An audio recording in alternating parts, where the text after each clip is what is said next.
उस समय मेरे जो जितने भी साथ के साथी थे, मेरे से सीनियर भी थे, मेरे जूनियर भी थे, सब ने बढ़ चढ़ के अपनी हिस्सेदारी तय की और गांधी पार्क में मेरा टिकट फाइनल हुआ एनएसयूआई का। और उसी गांधी पार्क में मेरे को वहाँ मीटिंग के दौरान 1.5 लाख 2 लाख का आर्थिक सहयोग करके मेरे को मजबूत किया, चुनाव लड़वा। ठीक है। और उसके बाद में किसने मदद की करते गए और मैं चुनाव तो डूंगर कॉलेज लड़ा हूँ और अध्यक्ष बना, मात्र 2000 भी मेरे जेब से लगे थे। अच्छा।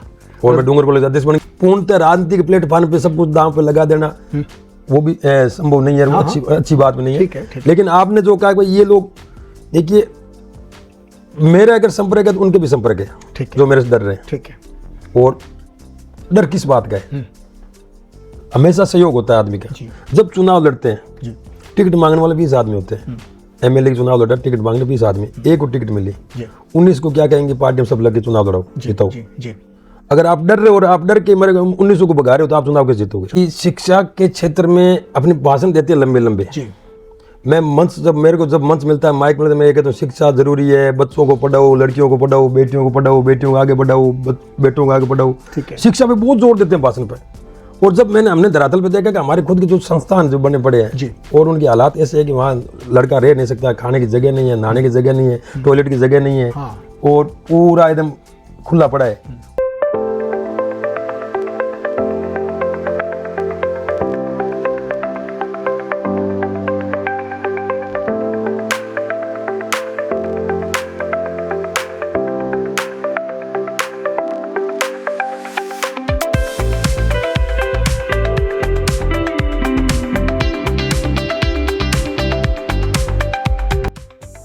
नमस्कार, लॉ इन एक्सप्रेस के कार्यक्रम द चेंज मेकर्स में आपका एक बार फिर स्वागत है। आज हमारे साथ हैं कांग्रेस के नेता शिवलाल जी गोदारा। शिवलाल जी, आपका स्वागत है लॉ इन एक्सप्रेस के इस कार्यक्रम में।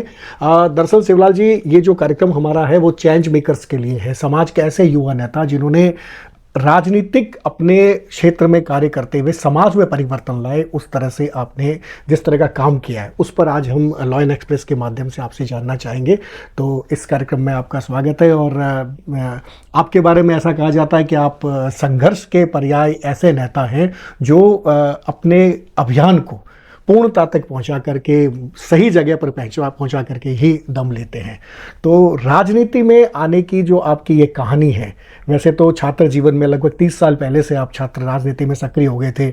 2002 में आप एनएसयूआई में आ गए थे, उससे पहले कोई संयुक्त छात्र मोर्चा भी बनाया था। तो ये क्या था, किस तरह से आपने एनएसयूआई ज्वाइन की, और उससे पहले ये संयुक्त छात्र मोर्चा था, वो क्या था? देखिए 1996 में यहाँ पे 1996 से पहले 96 से पहले यहाँ पे डूंगर कॉलेज बीकानेर या बीकानेर के छात्र राजनीति और बीकानेर संभागीय छात्र राजनीति में एसएफआई का पूरा दबदबा था। जी बिल्कुल। लेकिन एक उस एसएफआई से मतलब क्या है कि छात्र संघ यहाँ के लोकल छात्र जो परेशान हो गए कि अपना खुद का भी यहाँ पे कोई प्रेसिडेंट हो, अपना खुद का नेतृत्व हो, अपने खुद के यहाँ छात्र राजनीति में सक्रिय हो, उनका कोई एकाधिकार जैसा कुछ एकाधिकार था एसएफआई का पूर्ण रूप से। तो उसके 96 में 95 में जो ये आवाज़ उठी कि अपना यहाँ का एक नया मोर्चा और हम चुनाव लड़े। ठीक है। जैसे एसएफआई और एबीपी के बीच में तीसरा मोर्चा कोई था नहीं उस वक्त, उसको कोई था नहीं। तो उसमें 96 में संयुक्त छात्र मोर्चा जेएसएफ जो बना और उससे डूंगर कॉलेज में शुरुआत हुई। ठीक है। और 96 और 97 दोनों में जेएसएफ का डूंगर कॉलेज में छात्र संघ अध्यक्ष बने। छात्र संघ अध्यक्ष। तो आपने जो मोर्चा बनाया उसी का अध्यक्ष भी बना। अध्यक्ष बने, मतलब आपने दोनों की जो एकाधिकार था उसको तोड़ा, एकदम एसएफआई और एबीवीपी दोनों को तोड़ दिए थे। यहाँ पे कोई मतलब ना तो एबीपी का तो वैसे भी कमजोर है डूंगर कॉलेज में, लेकिन फिर भी एबीपी एक बराबर लड़ने आती थी सामने। उसमें एनएसयूआई थी नहीं। ठीक है। डूंगर कॉलेज में। और 96 और 7 में हम सफलता के बाद में 98 में एनएसयूआई जो भारतीय राष्ट्रीय छात्र संगठन कांग्रेस का अग्रिम संगठन है, उसका हमें पता चला कि भी अपने कांग्रेस का अग्रिम संगठन जो है एनएसयूआई है। हालांकि एनएसयूआई काम कर रही थी, ये गोपाल पुरोहित और ये बड़े काम करते थे, लेकिन वो डूंगर कॉलेज में कोई यहाँ पे सक्रियता थी नहीं। तो हमने उसको उस प्लेटफॉर्म उस बैनर को एनएसयूआई बैनर को पकड़ के 98 और 99 में चुनाव लड़े, हारे। ठीक है। 2000 में चुनाव हुए नहीं छात्र संघ के। और 2001 में पहला छात्र संघ अध्यक्ष जो है वो हमारी सफलता कांग्रेस का अग्रिम संगठन एनएसयू जीता। अच्छा, ठीक है। और धर्मचंद उसके अध्यक्ष बने। ठीक है। और उसके नेक्स्ट ईयर 2002 में यही परिवर्तन कंटिन्यू रही। 2002 में मैं छात्र संघ अध्यक्ष बना, ठीक है, 3 में चुनाव हुए नहीं, और 4 में फिर महेश मोड़ जो एनएसयू का छात्र संघ अध्यक्ष बना, अध्यक्ष बन गए। उसके बाद में 4 से लेकर के 11 तक 10 तक चुनाव हुए नहीं, रोक लगा दी, ठीक है, उसमें भाजपा सरकार थी जी जी। और उसके बाद में कंटिन्यू जो एनएसयू जीती या एनएसयू का कोई बागी जीता, अच्छा, एसएफआई और एबीवीपी कभी कोई आया मतलब इन दोनों छात्र संगठनों को आपने बिल्कुल किनारे एकदम दूसरे और तीसरे नंबर पे लाके जो रखा, तीसरे चौथे पांच वो चलते गए, ठीक है, और अगर बीच में एक मान लो एक बार भागीरथ मोड़ जीता भी था एसएफआई नाम से, लेकिन वो जीतने का उसका कारण भी यही था कि एनएसयू के 2 लड़के चुनाव लड़े, वोट दोनों बराबर 1100-1200 वोटों में पैरेलल लड़े, अच्छा अच्छा, तो उसका फायदा मिला। बाकी नहीं तो एनएसयू के वोट बैंक जो डूंगर कॉलेज में था वो मजबूत था। और 2005 से लेकर 10 तक जो मतलब 4 से 10 तक चुनाव नहीं हुए, और चुनाव नहीं होता, जब कॉलेजों में चुनाव नहीं होते हैं तो उसमें क्या होता है कि एक छात्र संघ जो है शून्यतम चला जाता है, एक मायूसी सी, उदासीनता सी, उनको कोई लाभ नहीं दिखता है तुरंत कि भाई मैं चुनाव लड़ लूंगा या कोई नया नेता नहीं बनता है। जी जी, उस समय मुझे जिलाध्यक्ष एनएसयू का ये जिम्मा सौंप दिया बीकानेर का, बड़ा चुनौतीपूर्ण समय था, पूरा, क्योंकि और ये भी अब तो व्हाट्सएप यूनिवर्सिटी है, सारा कुछ आ गया, जी जी, उस समय व्हाट्सएप और ये कुछ नहीं थे, ठीक है ठीक है, तो एक एक छात्र को टच करना, बिना आगे छात्र संघ चुनाव के जोड़े रखना बहुत मुश्किल काम था। लेकिन कहीं न किसी न किसी बहाने कोई आंदोलन में, कहीं किसी न किसी कार्यक्रम में, वो लड़बाजी में ये मतलब छात्र संघ को अपने जोड़े रखा, जिंदा रखा, और जिंदा रहते रहते 2010 में जब चुनाव हुए तो कंटिन्यू वापस छात्र संघ वापस मजबूत, बाकी बीच में एकदम साइलेंट हो गया। तो उसके बाद में डूंगर कॉलेज में या बीकानेर में या बीकानेर संभाग में एनएसयू का पूरा वर्चस्व रहा, कांग्रेस का अग्निम संगठन तो बीच में पूर्ण रूप से अपने पांव पसार लिए और मजबूती से काम भी कर रहा है। और इसके पीछे आपकी बड़ी भूमिका रही, और एक समय तो ऐसा आया था, मेरी अकेले नहीं कहूँगा, क्योंकि मेरे साथ में जो मेरे साथी थे सबने मदद की है, सबने प्रयास किए हैं। वो क्या होता है कि संगठन तब चलता है जब हम संगठन के निचले तबके का जो लास्ट पंक्ति के छात्र उसको भी आगे लाने का, उसको नाम से उसकी मदद करने का प्रयास करेंगे, तभी संगठन चलेगा। और हमेशा हमने ये प्रयास किया कि जो अंतिम पंक्ति का छात्र खड़ा है उसको भी मौका दे। लेकिन शिवलाल जी, आपके बारे में ये कहा जाता है कि एक तो आप मैदान के संघर्ष में आगे रह करके संघर्ष करने में थे, और दूसरा छात्र संघ के चुनाव जो होते हैं वो बहुत महंगे चुनाव लड़े जाते हैं। वैसे में आपके साथ ये है, आपका जो इतिहास है वो कहता है कि आपने ज़्यादा पैसा नहीं लगाने के बजाय जन जन से संपर्क किया, लोगों से कांटेक्ट किए और लोगों को जगाया, मतलब एक मोब क्रिएट कर ली अपने इर्द गिर्द की, जो न सिर्फ जिताऊ थी बल्कि लगातार साथ भी रहने वाली थी। तो ये टेक्निक कहाँ से आई आपके अंदर? देखिए, टेक्निक तो मैं जब छात्र संघ चुनाव लड़ा 2002 में, तो उसमें जो आप कह रहे हैं वही स्थिति थी। हाँ, उसमें पैसे मैं किसान परिवार से आता हूँ, वो भी बहुत सामान्य किसान परिवार से, ठीक है, और जॉइंट फैमिली में ये भी संभव नहीं है कि एक लड़का बीकानेर पढ़ रहा है उसको कॉलेज का चुनाव लड़े, तो पढ़ने के लिए वो कॉलेज का चुनाव लड़े, उसको हम पैसे दे, वो गाड़ी घोड़ा लाए, वो राजनीति करे, इतना अफोर्ड हमारा परिवार कर नहीं रहा था। और जब चुनाव लड़ने का नंबर आया, चुनाव लड़ने की बात आई, तो मेरे जो साथी थे, कार्यकर्ता थे मेरे साथ के, जो उन्होंने कहा भाई संघर्ष जिसका है इसको चुनाव लड़ाया जाए। लेकिन जब पार्टी प्लेटफॉर्म में तय होता है कि टिकट देनी है तो ये चुनाव कैसे लड़ेगा, आर्थिक रूप से बहुत कमजोर है। उस समय मेरे जो जितने भी साथ के साथी थे, मेरे से सीनियर भी थे, मेरे जूनियर भी थे, सब ने बढ़ चढ़ के अपनी हिस्सेदारी तय की, और गांधी पार्क में मेरा टिकट फाइनल हुआ एनएसयू का। और उसी गांधी पार्क में मेरे को वहाँ मीटिंग के दौरान 1.5 लाख 2 लाख का आर्थिक सहयोग करके मेरे को मजबूत किया, चुनाव लड़वा। ठीक है। और उसके बाद में किसने मदद की करते गए, और मैं चुनाव तो डूंगर कॉलेज लड़ा हूँ और अध्यक्ष बना, मात्र 2000 भी मेरे जेब से लगे थे। अच्छा। और मैं डूंगर कॉलेज अध्यक्ष बन गया, और मेरे सामने जो चुनाव हारने वाले थे, मैं अप्रोक्सिमेट नहीं कह सकता उनके कितने लगे, लेकिन उनके पैसे उस समय लगे जी जी, लेकिन मेरा पैसा घर से एक नहीं लगा। राजनीति, छात्र राजनीति में आपका जो ये सफ़र था वो बड़ा सहज रहा, लोग आपके साथ आए, लेकिन जैसे ही आप कांग्रेस की सक्रिय राजनीति में आते हैं, कांग्रेस की सक्रिय राजनीति में कहने का मतलब है कि कांग्रेस का जो देहात संगठन है या कि शहर का संगठन है, उसकी राजनीति में, सक्रिय राजनीति में, मुख्य धारा की राजनीति में आते हैं, तो आपकी परेशानियां बढ़ने लग जाती है। और आपका पूरा का पूरा आज तक का जो सफ़र है उसमें देखते हैं तो बहुत सारी जगह पर आपको मात खानी पड़ी। तो ये जो राजनीति का जो ककहरा था वो समझने में कहाँ कमी रह गई? आपको क्या लगता है कि सब कुछ करते हुए भी जब बहुत कुछ नहीं मिलता है या उससे आपको वंचित रख दिया जाता है, तो वहां पर एक राजनीतिक कार्यकर्ता के मन में कहीं ना कहीं असंतोष भी आता है, कहीं ना कहीं एक हौसला भी आता है कि मुझे काम करना है, तो वो दौर कैसा रहा? देखिए, ऐसा होता है कि मात खाने की बात पे मैं आपको कहना चाहता हूँ कि जो आदमी संघर्ष करेगा ना जी, राजनीति में हो चाहे किसी प्लेटफॉर्म पे, जी जी, सामाजिक रूप में कोई काम करना है संघर्ष करना पड़ेगा, कोई शिक्षा को क्षेत्र में काम करना है तो भी संघर्ष करना पड़ेगा, अलग जगाने के लिए संघर्ष जरूरी है जी, और मैं संघर्ष करके आगे आ रहा हूँ जी, और मैं मेरी बात को ईमानदारी से प्लेट अपने आपके सामने रख रहा हूँ, ईमानदारी से लड़ाई लड़ रहा हूँ।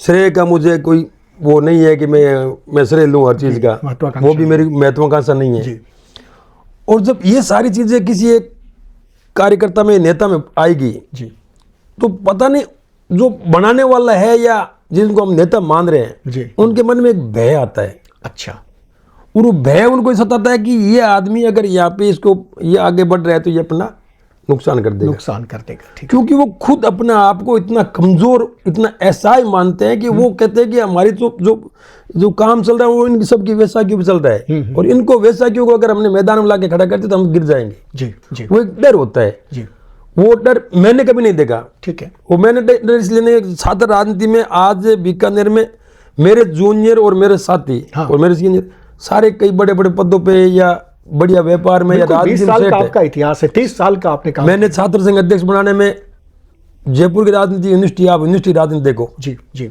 एक अध्यक्ष बन गया तो अगला अपने साथ वाले अध्यक्ष नहीं बनाने का वो इधर उधर भागेगा, वो कहता है कि ये नेता बन जाए मेरे साथ वाला तो मेरे को कमजोर कर देगा। ठीक है। लेकिन मैंने हमेशा छात्र राजनीति में यही प्रयास किया कि ये बन रहा है मदद करो, मदद करो, ये बन रहा है मदद करो, चाहे एनएसयू का चुनाव हो, चाहे डूंगर कॉलेज का चुनाव हो, चाहे व्यक्ति के संगठन का चुनाव हो, चाहे यूथ का चुनाव हो, मदद किया। और मदद करने के बाद में जब भी कोई चुनाव का काम पड़ा तो वो सामने खड़े मेरे। अच्छा, लेकिन मुझे खुशी है इस बात की कि वो आदमी मेरे साथ रह करके नेता बन गया, मेरे थोड़े से सहयोग से नेता बन गया, मैंने थोड़ा भी सहयोग किया, अगर मानता है तो नेता बन गया। लेकिन वो आज कहीं के नेतृत्व कर रहा है, ये मुझे खुशी है कि मेरा जो काम किया हुआ व्यक्ति, मेरा आगे बढ़ाया व्यक्ति वो सफल है। नहीं, मैं वापस आपको यहाँ पे लेके आना चाहूँगा क्योंकि मुझे पता है कि एक समय ऐसा था जब आप देहात की राजनीति में अध्यक्ष पद तक के जबरदस्त दावेदार थे, रेस में बिल्कुल बराबर के उड़े थे, चुनाव में टिकट की भी आपने मांग की थी, जिला परिषद का भी चुनाव लड़ा था। कहीं इसकी वजह ये तो नहीं थी कि आपके प्रियंका गांधी से सीधे संबंध है? राहुल गांधी की जब यात्रा आती है तो सिर्फ आप उनसे ताली नहीं मिलाते हैं, बल्कि उनकी यात्रा में लगातार आप साथ रहते हैं उनके, और उसके बाद में प्रियंका गांधी और उनकी बेटी के साथ भी आप लंबा एक संवाद करते हैं।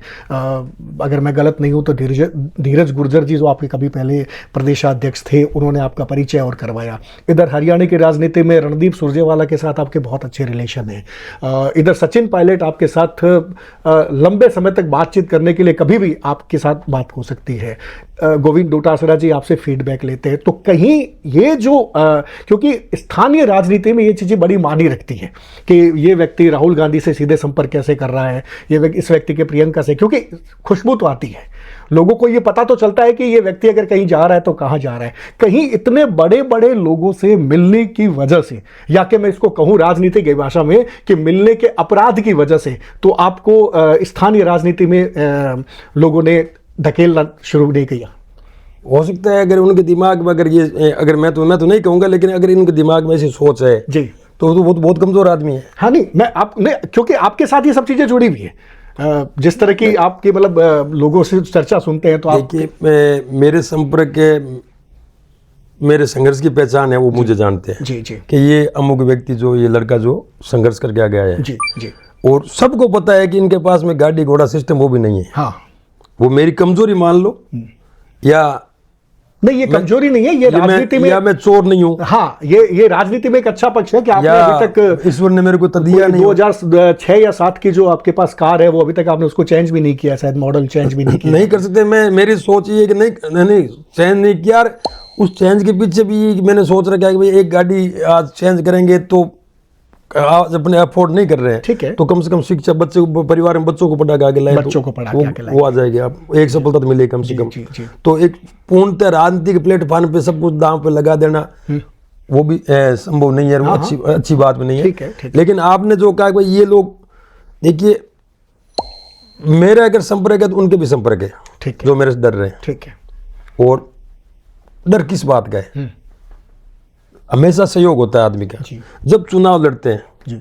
टिकट मांगने वाले 20 आदमी होते हैं। एमएलए के चुनाव लड़ा, टिकट मांगने 20 आदमी, एक को टिकट मिली, जी। 19 को क्या कहेंगे, पार्टी में सब लग के चुनाव लड़ाओ, जीताओ। जी। जी। अगर आप डर रहे हो और आप डर के मेरे 19 को भगा रहे हो तो आप चुनाव कैसे जीतोगे? चुनाव कैसे, वो क्योंकि काम तो वो 19 के 19 आने वाली हैं किसी न किसी रूप में आएगी। बिल्कुल। तो 19 को साथ में लेकर के तो आप सफल हो जाओगे। जी। लेकिन 19 के जो उनके 19 के खिलाफ जो अभी आपने मेरे को सवाल पूछे वो भावना है, हाँ हाँ हाँ। तो फिर आप सफलता, फिर संगठन किस बात का है? संगठन तो यही तो है। बिल्कुल। कि संगठन में ये तो कोई रोक नहीं है किसी को कि भाई मैं, अगर राहुल गांधी जी यात्रा कर रहे हैं जी। तो कांग्रेस के प्रत्येक कार्यकर्ता का फर्ज बनता है कि जिस क्षेत्र से यात्रा निकल रही है उस क्षेत्र में वो पूरी पार्टिसिपेट करे और उस यात्रा को सफल बनाए। और मेरे क्षेत्र में यात्रा निकली नहीं, मान कोटा से निकल रही है तो मैंने कोटा से लेकर अलवर तक राहुल गांधी साथ में यात्रा की है। जी। राहुल गांधी से ये भी नहीं है कि हर दिन मेरे को मिलने की होड़ मची हो। ठीक है। जैसे जो पार्टी का प्लेटफॉर्म है उस प्रोटोकॉल था उसमें। प्रोटोकॉल उस हिसाब से मिलिए। प्रियंका जी गांधी से धीरज गुजर ने मिलाया और अच्छा परिचय भी करवाया, अच्छी पूरी मेरे जो संगठन का जो काम था वो पूरी रिपोर्ट उनके सामने पेश की, भाई ये बहुत बढ़िया। और प्रियंका जी ने भी बीकानेर राजनीति के बारे में वो बात बड़ी चर्चित हुई थी कि उन्होंने ये परिचय किया था आपका कि आपको कोई बहुत बड़ा अवार्ड भी मिला था एनएसयूआई के बहुत बड़े बेस्ट जिलाध्यक्ष का। हाँ, बेस्ट जिलाध्यक्ष का अवार्ड मिला था। बेस्ट जिलाध्यक्ष में अब तो एनएसयूआई राष्ट्रीय लेवल पे सम्मानित कर ही नहीं रही है। ठीक है। उसमें हर 2 साल 1 साल बाद में कार्यक्रम होते थे। ठीक है। और अभी सम्मेलन कार्यक्रम ये अभी जो एनएसयूआई के संगठन के जो चुनाव हुए ना, तो कोई तो कहता नहीं है, मैं तो खुला कहता हूँ कि संगठन के चुनाव जो शुरू हुए थे ना, राहुल गांधी ने प्रयास किया था कि भाई इससे एक आम आदमी को राजनीति में आने का मौका मिले। ठीक है। लेकिन जो राहुल गांधी सोच तो बढ़िया हो सकती है, लेकिन ये सोच धरातल पे सफल नहीं हुई। वही लोग पैसे वाले वही चुनाव लड़े, वही जीते। जी जी। अगर कोई कमजोर व्यक्ति आ भी गया तो बीच में 4-5 तड़प के बीच में रह गया, तो पैसे वाले लोग ही आगे फिर आए। तो राहुल गांधी का प्रयास तो यही था कि राहुल जी सोच रहे थे कि ये आदमी एकदम जो गांव में बैठा आदमी है, अगर वो पोलिटिशियल कैंडिडेट है, उसके पास में बेबाकी करने की बात है, उसके पास में तजुर्बा है, उसके पास में तथ्य सिद्धांत और ईमानदारी राजनीति करने का अगर तो आगे आएगा वो। ठीक है। लेकिन वो ईमानदारी संघर्ष वो पीछे रह गए, पैसे वाले आगे बढ़ गए। तो वही चल रहा है अभी। तो प्रयास तो देखो राहुल जी ने किया, ये संगठन के जो चुनाव राहुल जी ने किए, उसके बाद में जो छात्र राजनीति और छात्र राजनीति की जो ये छात्र संगठन राजनीति के बाद में यूथ में आ गई, यूथ के बाद में ये कांग्रेस वहीं तक इर्द गिर्द सीमित हो गई। एक का पकड़ लिया बड़े नेता ने कि ये मेरा है, तो सामने वाला जो अगर उपाध्यक्ष बनाना एक वोट से हार के तो उसको छोड़ दिया। तो अपने छोड़ किसको रहे हैं? ठीक है। तो ये कांग्रेस और बीजेपी की बात नहीं, ये सभी संगठनों की लड़ाई है। सभी संगठन राजनीति में ये सब होता रहता है। और आप दरअसल हमारे ये जो कार्यक्रम है द चेंज मेकर्स, इसमें आपको बुलाने के पीछे एक आशय ये भी है कि राजनीति में तो काम आप कर ही रहे हैं, समाज में भी आप बड़ा काम कर रहे हैं। आपके एक समाज का जो छात्रावास है जयपुर रोड पे, उसको आपने एक ये समझे कि एक बहुत ही खूबसूरत जगह बना दी है। वहाँ पे स्टूडेंट को एक बड़ा अनुकूल माहौल मिले उसके बना दिए। जिस छात्रावास के लिए कहा जाता था कि यहाँ तक कौन पहुँचेंगे, वहाँ पे एक बड़ी बड़ी लिस्ट बनने लग गई है। लोग उसके लिए आते हैं कि भाई हमें इसमें एडमिशन मिले। निश्चित रूप से आपके साथ एक पूरी टीम होगी और हमें ये भी पता है कि पूरी टीम के साथ आप काम करते हैं, लेकिन उसमें एक जगह प्रतिनिधि की भूमिका आपकी है। तो ये छात्रावास किस तरह से काम कर रहा है और आगे आपके इसके क्या जो सोच है इसको विकास करने के, वो क्या है? देखिए, ऐसा है कि शिक्षा के क्षेत्र में अपने भाषण देते हैं लंबे लंबे। जी। मैं मेरे को जब मंच मिलता है, माइक मिलता है, मैं ये कहता हूँ शिक्षा जरूरी है, बच्चों को पढ़ाओ, लड़कियों को पढ़ाओ, बेटियों को पढ़ाओ, बेटियों को आगे बढ़ाओ, बेटों को आगे बढ़ाओ। ठीक है। शिक्षा पे बहुत जोर देते हैं भाषण पे। और जब हमने धरातल पे देखा कि हमारे खुद के जो संस्थान जो बने पड़े हैं जी, और उनके हालात ऐसे है कि वहाँ लड़का रह नहीं सकता, खाने की जगह नहीं है, नहाने की जगह नहीं है, टॉयलेट की जगह नहीं है, और पूरा एकदम खुला पड़ा है। और ये कोई मेरे एक समाज की नहीं, मैं सारे समाजों की बिल्कुल ठीक है बात कर रहा हूँ कि जो शिक्षा का ये शिक्षण संस्थान है उनकी हालत बहुत कमजोर हो गई थी। तो हमने एक प्रयास किया, भाई अपने सब जगह बोल रहे हैं लेकिन अपने कर कुछ नहीं रहे। उस और एक बड़ी मीटिंग हुई। मीटिंग में तय हुआ कि इसको कैसे सुधार करें और सब ने कहा सहयोग करेंगे।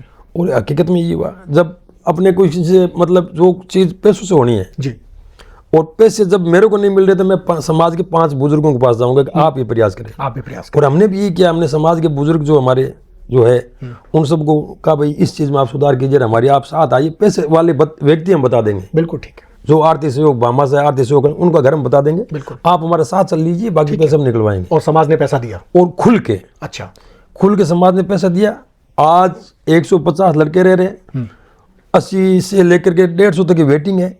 अच्छा, अभी वेटिंग चल रही है? वेटिंग चल रही है लड़कों की, जो एडमिशन 150 हो गए, और 95 से 89, 88 तक मेरिट अटकी हुई पड़ी है। अच्छा, जिनके परसेंटेज इतने हैं वो इतने हैं। 88, 89 वाला भी अभी हो नहीं रहा है, मतलब उससे ऊपर अपर हो रहे हैं। बिल्कुल ठीक है। और जबरदस्त सिफारिश आ रही है कि ये करवाओ, लेकिन हमने एक नियम बना रखा है, जो वहाँ एक कमेटी बना रखी है, सिर्फ मेरिट के आधार पर ही प्रवेश मिलेगा। बिल्कुल बिल्कुल ठीक है। किसी प्रकार की अप्रोच नहीं होगी कि जो वहाँ रहने वाला एक समाज का व्यक्ति बच्चा रहेगा और वो मेरे भी बराबर का है, जो मैं जिसको काट रहा हूँ वो भी मेरे बराबर का है। बिल्कुल ठीक है। तो जो मेरिट बार है उसको लो। और हमें इसके बाद में कन्या छात्रावास गर्ल्स हॉस्टल आज 150 लड़कियाँ तिलकनगर में, ठीक है। नोखा में हुई, अच्छा, डूंगरगढ़ में हॉस्टल जो है एकदम हालत खराब थी, आज बहुत तगड़ा सुधार हो गया। नोखा में डबल मंजिल बन गई। ठीक है। इसी तरह देखते देखते समाज के अन्य समाजों जो लोग हैं वो भी आगे बढ़े, जैसे अपने राजपूत हॉस्टल लड़कियों की कर्णपाल सिंह जी, बिल्कुल उनका आपने अभी देखा तो वो भी अपनी लाइब्रेरी बिल्कुल बना रहे हैं, उनको दी है। जी। तो ये एक शिक्षा की मैंने मेरा प्रयास मेरे समाज से किया है। और मैं हमेशा ये बात कहता हूँ कि आप अपने घर से बाद में परिवार से समाज से ये शुरुआत कीजिए, उस चीज को देख करके दूसरे समाज फॉलो करेंगे, वो भी आगे बढ़ेंगे। और जातिवाद कहाँ करते हैं हम? जहाँ समाज का अपना बच्चा समाज का आईएएस बनता है तो हम जातिवाद करते हैं, गर्व से कहते हैं कि हमारी कम्युनिटी का लड़का आगे बढ़ करके आईएएस बन गया। लेकिन उसको तैयार करने में कुछ नहीं करते, कुछ नहीं कर रहे हैं, वो अपना आप हो रहा है, वो दिल्ली जा रहा है। आज मैंने क्लियर कह रहा है कि हमारी लड़के हॉस्टल का लड़का जी आरएस प्री में हो गया और मेंस की वो तैयारी कर रहा है, ठीक है। और उसको दिल्ली जाना है, उसके अगर 50,000 लाख रुपए लग रहे हैं तैयारी के, तो हम संस्थान जो है जाट छात्रावास बीकानेर अपने यहाँ हॉस्टल का लड़का जो है उसको वहाँ पढ़ने के खर्चा देंगे। ठीक है। अगर वो जा रहा है दिल्ली में, यहाँ से पढ़ लिया, वहाँ दिल्ली जाने के बाद उसको पता ही नहीं है, वो रहने की जगह नहीं, तो वो क्या पढ़ेगा? ठीक है। लेकिन हमने क्लियर कह रखा है कि जो लड़का हॉस्टल में रह करके आरएस में प्री क्लियर मेंस की तैयारी के लिए दिल्ली जाना चाहता है, उसको 50,000 लाख रुपए जितना भी सहयोग है वो हम करेंगे। ठीक है। और हम जेब से नहीं करेंगे, हम समाज के बामा साहब बहुत है और बहुत आगे बढ़ के, और हम ये भी चाहते हैं कि ये सारी सर्व समाज में बात। बिल्कुल बिल्कुल। और शिक्षा के क्षेत्र में अगर हम तरक्की नहीं करेंगे, मतलब गुड हेल्थ नहीं होगी और गुड एजुकेशन नहीं होगी, तब तक कोई भी समाज हो उसकी अपने अगर आगे अपने परिकल्पना कर रहे हैं कि अच्छा समाज है, तो ये उम्मीद छोड़ देनी चाहिए। बिल्कुल। ये नहीं है, कभी संभव नहीं। सबसे बड़ी बात है कि शिक्षा की बात हो उसमें। अभी अपने देखो नशे को लेकर के जी मूवमेंट हुआ बीकानेर में। बिल्कुल। हालात ये है कि लड़कियां, पढ़ने वाली लड़कियां, हाँ, वो बिल्कुल। इस नशे में इन्वॉल्व हो गई है। बिल्कुल इन्वॉल्व हो गई, और ये बड़ा चिंतनीय पक्ष है। खाजू वाला जो क्षेत्र अपने पास में देख रहे हैं, 7 क्विंटल हीरोइन, 7 क्विंटल हीरोइन, 100 ग्राम हीरोइन जब सुनते थे तो बहुत तजुर्बा, 100 ग्राम हीरोइन पकड़ी गई है, ठीक है। और 7 क्विंटल। जी। तो ये नशा, ये खेप आ कहाँ रही है, वो कहाँ जाएगी? बिल्कुल। अपने बंटेगी। बिल्कुल इन युवाओं तो अभी पीछे एक आंदोलन हुआ, मूवमेंट हुआ, उस मूवमेंट में हम सबने कोई पार्टीबाजी से हट करके सबने प्रयास किए, और आज पुलिस से मेरे हिसाब से मैं सोच रहा हूँ कि अच्छा काम कर रही है, रेड भी मार रही है, काम भी कर रही है। हो सकता है धीरे धीरे ग्रामीण स्तर पे भी जो एसएचओ है वो भी अभी जागरूक नहीं है, वो भी जागरूक हो जाए। राजनीति की आपकी शुरुआत संयुक्त छात्र मोर्चा से हुई, और अभी जो आप जिक्र कर रहे हैं वो भी ये है कि आप सब मिल करके, कहीं ना कहीं आपके मन में ये होता है कि पॉलिटिक्स अपनी जगह पर है, लेकिन समाज में कोई भी बड़ा मुद्दा होता है तो एक जाजम पर सब एक साथ होने चाहिए, और एक साथ बगैर किसी भी विचारधारा, बगैर कोई प्रतिबद्धताओं से हट करके समाज का हित। मैं आपके सामने क्लियर कर दूं कि अगर ऐसा मुद्दा ज्वलनशील जैसे नशे का, शिक्षा का, या कोई अन्य सामाजिक मुद्दा जिसमें सर्व समाज को लड़ने की जरूरत है, और वहाँ कोई मेरी पार्टी अगर मुझे मना कर रही है वहाँ नहीं जाए, मैं उस पार्टी को मना कर दूंगा, लेकिन उस मुद्दे में शामिल हूँ। मैं वहीं पे आना चाह रहा था। शिवलाल जी, राजनीति में आपने कांग्रेस की राजनीति की, और कांग्रेस के जो राजनीति में रहते हुए, भले ही बड़े लीडर से या कुछ भी, लेकिन स्थानीय राजनीति में आपके अनुभव भी बहुत कड़वे रहे। उसके बाद में आपने एक रास्ता अपनाया, और आज आपको लोग कहते हैं अजात शत्रु हैं आप बीजेपी वालों से भी आपके बहुत अच्छे संपर्क है, तो आरएलपी वालों से भी आपके बहुत अच्छे संपर्क है, जो वामपंथी हैं, जो राजनीति करते हैं, छोटी मोटी जो भी राजनीति करते हैं, उसमें भी आपके बहुत अच्छे संपर्क है और इसी वजह से शायद आपको नौहर भादरा में भी आपको प्रभारी बना करके आपकी पार्टी ने भेजा कि वहाँ पे आप कुछ न कुछ संतुलन कर लेंगे। जो आपकी ये जो छवि बन रही है उसके पीछे अनुभव, जो एक कटु अनुभव रहा वो रहा, या आपके समन्वय वाली जो नीति है वो रही? देखिए, संपर्क तो सबके ही सब संगठनों से है, लेकिन वो छुप के है मेरे ओपन में। हाँ, आप बिल्कुल मेरे खुले हैं, बिल्कुल आप डायरेक्ट बात करते हैं और खुली बात करते हैं। जी जी पार्टी जब हमारा प्रत्याशी चुनाव लड़ रहा है जी तो हम उसके पक्ष में हैं। जी मेरे सामने वाला जो मेरा उस दूसरी पार्टी, वो अपने पक्ष में है, जी, उस अपने को लड़े नहीं, अपनी विचारधारा के वोट वहाँ डलवाने हैं। बिल्कुल ठीक है। वो वहाँ तक सीमित है। लेकिन सर्व समाज की बात है या कोई किसी सामाजिक मुद्दे की बात है तो वहाँ तो अपने को एक साथ बैठना पड़ेगा, उठना पड़ेगा। बिल्कुल। और मैं वही प्रयास करता हूँ कि रिलेशन अपने टूटने नहीं चाहिए किसी से भी। रिलेशन टूटने नहीं चाहिए। संगठन की राजनीति के मेरा संगठन अच्छा काम करे, मुझे जब ड्यूटी दी जाए कि बूथ पे काम करना है मेरे को, हाँ, और बीजेपी के कार्यकर्ताओं के बूथ पे काम करना है, उसमें तो मेरा कंपटीशन होगा। बिल्कुल। मैं बूथ पे मतलब 1 बूथ 20 यूथ करूंगा, वो 10 यूथ करे, मैं 20 यूथ करूंगा। हाँ हाँ बिल्कुल ठीक है। वो अपना वो एक कंपटीशन अलग है। कंपटीशन अलग है। लेकिन इसका मतलब ये नहीं है कि हमारे रिश्ते किसी पार्टी से और उसको कोई गलत कहे। जी जी वो सबके होते हैं, और ये भी प्रयास भी ये होना चाहिए, क्योंकि अब वो राजनीति खत्म हो गई। जब गांव में जैसे पार्टीबाजी होती थी, उस पार्टी का उस पार्टी की गली में नहीं जाता था। जी जी जी। लेकिन अब वो सब खत्म हो अब वो गया, खत्म हो गया और अब क्योंकि एजुकेशन आ गई, एजुकेशन आ गई, मेच्योरिटी आ गई। लोग बीकानेर या गांव की बात नहीं करे, लोग दिल्ली से आगे यूएसए की बात करने लग गए। हाँ ठीक है। लोगों ने तरक्की की है, तरक्की की है। और उन चीज़ों में, उस तरक्की में क्या कि सब चीज़ें गौण हो गई है। जी।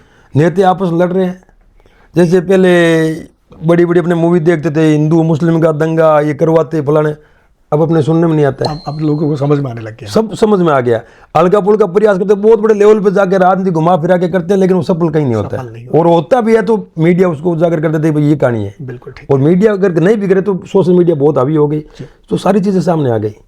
इतने अनुभव लेने के बाद में आगे का जो अगर सपना, ड्रीम प्रोजेक्ट, क्योंकि आप सक्रिय राजनीति में हैं तो चुनाव लड़ने की बात भी करेंगे। आपने पिछली बार विधानसभा चुनाव में आपने नोखा से शायद अपना प्रस्ताव भी दिया था, लेकिन उसके बाद में कोई ऐसे सरकमस्टांसेस बने कि आपने फिर अपने आप को कर लिया। लूणकरण सर से भी कई बार एक ऐसी आवाज़ उठी कि एक अच्छे दावेदार के रूप में शिवलाल गोदारा साबित हो सकते हैं कांग्रेस के। आपका ड्रीम प्रोजेक्ट क्या है? किस तरह का चुनाव लड़ना चाहते हैं? क्या राजनीति में आगे बढ़ना चाहते हैं? क्या सोच है आपका? मेरा पहले तो अभी तो पंचायती राज के चुनाव लड़ने का मानस है जी। अभी आगे जैसे ही पंचायती राज चुनाव होंगे, जी पंचायत समिति जिला परिषद चुनाव लड़ने का पूरा मानस है। जी जी। और मैं मेरे खुद के वार्ड से ही चुनाव, जिला परिषद का या पंचायत समिति का चुनाव लड़ूंगा। लड़ेंगे, ठीक है। और उसके बाद में परिसीमन आगे जैसे 2026 में परिसीमन संभावित है, उसमें सीटें बढ़ती है। जी। तो मेरी मेहनत हमेशा सदर की रही है, पूरे बीकानेर सदर की। ठीक है। तो एक ऐसी सीट बनती है बढ़ती है तो अपने पूरा प्रयास करेंगे कि उस सदर सीट से अपने को आगे। वो तो नई सीट बनेगी फिर, अगर ऐसी कोई सीट नहीं, नई सीट बनेगी, नई सीट में नए कैंडिडेट होंगे, नया में अपने पहला अच्छा अपना पूरा प्रयास रहेगा। ठीक है। और अगर परिसीमन नहीं होता है हाँ। तो फिर पूरा अपना जो पूरा सिस्टम है, पूरा ग्रुप है, पूरा बैठ के जो तय करेगा। ठीक है। जो ये कहेगा चुनाव लड़ना है तो लड़ना है। और प्रयास संगठन कांग्रेस से प्रयास करेंगे, मेहनत कर रहे हैं। संगठन अगर अपने को देगा कि भाई आप लड़ो, जी, लड़ेंगे। संगठन जो काम दूसरा देगा तो संगठन का काम करेंगे। ठीक है। लेकिन अभी पंचायती राज का चुनाव लड़ने का मेरा लक्ष्य वही है। रिसेंटली आपका पंचायत चुनाव है। अंतिम सवाल मैं आपसे पूछता हूँ, थोड़ा राष्ट्रीय परिप्रेक्ष्य का सवाल है। ये जो पंचायत के चुनाव है वो हो जाने थे, लेकिन अब ये मुझे लगता है कि साल के अंत तक चले गए हैं। और क्योंकि एक केंद्र सरकार एक नया बिल लाने के लिए तैयारी कर रही है, 1 नेशन 1 इलेक्शन, तो आपको क्या लगता है कि ज़मीनी धरातल पर ये जो एक देश एक चुनाव, जो एक प्लान जो चल रहा है, वो आपको कैसा लग रहा है? देखो, 1 नेशन 1 इलेक्शन का देश लेवल पर तो छोड़ो, आप राजस्थान लेवल पर सफल नहीं है। ठीक है। माननीय मुख्यमंत्री भजन लाल जी ने दावा किया कि हम 1 स्टेट 1 इलेक्शन, हाँ, वो उसमें कराएंगे, वो करवाएंगे। और मुझे तो वही धरातल पर कहीं बिल्कुल उतरता नहीं दिख रहा है। अब आप क्या करोगे? अब मान लो डूंगरगढ़ में 26 तारीख तक जो सरपंच का चुनाव है, जो कार्यकाल खत्म हो जाएगा, वहाँ प्रशासक लगा दोगे। बिल्कुल। प्रशासक भी 6 महीने ज़्यादा नहीं लगा सकते। ठीक है। उसके बाद जैसे नगर निगम है अपने, तो वहाँ भी 25-26 को कार्यकाल खत्म हो रहा है, प्रशासक, वहाँ भी प्रशासक लगा दोगे, वो भी 6 महीने ज़्यादा नहीं लगाओगे। तो आप वन स्टेट वन इलेक्शन में सिर्फ पंचायती राज नगर निगम को जोड़ रहे हो या पंचायती राज नगर निगम के साथ में सारी समितियां राजस्थान विधानसभा तक को विधानसभा को जोड़ रहे हो? मतलब आपका कोई चीज एजेंडा ढुलमुल सा एक, हाँ, एजेंडा क्लियर नहीं है। आपने एक सबू का छोड़ दिया कि वन स्टेट वन इलेक्शन, और मोदी जी ने सबू का छोड़ दिया कि वन एक देश और एक चुनाव। एक देश, हाँ ठीक है ना। तो एक देश और एक चुनाव के लिए मोदी जी आप जब लोकसभा का चुनाव करवा तो साथ में चलते ना आप। और फिर आप अगर ये कह रहे हो तो फिर आप 2000 से अपने ये अभी चुनाव हुआ लोकसभा, अगला लोकसभा में ये अमेंडमेंट पास कर लो बिल्कुल और लागू कर दो। आपने महिला आरक्षण का कहा, अभी तक महिला आरक्षण का आपने अमेंडमेंट भी पास कर लिया, बिल भी पास कर लिया, लेकिन कहीं लागू नहीं किया है। बिल्कुल। आप बात कर रहे हो जनगणना की, जनगणना करने के बाद में ये परिसमन करेंगे। आपकी जनगणना कोई समाचार नहीं है, ठीक है। कहीं भी कोई जनगणना की कार्रवाई किसी कलेक्टर के पास में कोई उचित आदेश आया है कि भाई जनगणना शुरू करो, या आप अंदर करें तो भी किसी को पता चलेगा। जब तक जनगणना नहीं होगी तब तक परिसमन नहीं हो रहा है, और जब तक परिसमन नहीं होगा, नई सीटें नहीं बनी, तब तक आप महिला आरक्षण लागू नहीं कर रहे हो। और महिला आरक्षण लागू नहीं करो, फिर आप कौन सा वन इलेक्शन, कौन सा एक कंट्री की बात कर रहे हो? तो सबू का ऊपर से छोड़ते हैं, उन्होंने अपना काम कर लिया। यहाँ चुनाव कर, राजस्थान में चुनाव हो गए, नहीं विधानसभा स्टेट का वो इलेक्शन का पहले बोल दिए। बिल्कुल। और उनके बाद में ये मोदी जी मतलब वन स्टेट वन इलेक्शन का मतलब सबू का छोड़ गए। और उसके बाद में ये जिलों पर आ जाएंगे। बिल्कुल। एक जिला एक इलेक्शन, हाँ। तो पंचायती राज सरपंचों को चुनाव साथ में। आप तो ये तो करवा दो। मैं तो ये कह रहा हूँ कि जो चुनाव पीछे कोरोना की वजह से आगे पीछे हो गए जी, आप उन सबको एक साथ करवा दो। वही मैं तो आपके लिए बहुत बड़ी बात मान रहा हूँ कि आप अगले 6 महीने जो लेकर के जो 3 चरणों में 4 चरणों में चुनाव होते पंचायती राज के, जी। उनको और सरपंचों को चुनाव साथ में करो। मैं तो आपको वही बड़ी सफलता मानता हूँ, लेकिन इनसे वो भी संभव नहीं है। इनसे वो भी संभव नहीं है, ये कहना है हमारे शिवलाल जी का। राजनीति में शगुफे और राजनीति में यथार्थ, इन दोनों का केंद्र अगर देखा जाए तो बहुत ही बड़ा घालमेल है। उसके बीच में मैदान की राजनीति करने वाले, संघर्ष की राजनीति करने वाले शिवलाल जी आज हमारे साथ थे। निश्चित रूप से हमारे दर्शकों को उनकी बातचीत पसंद आई होगी।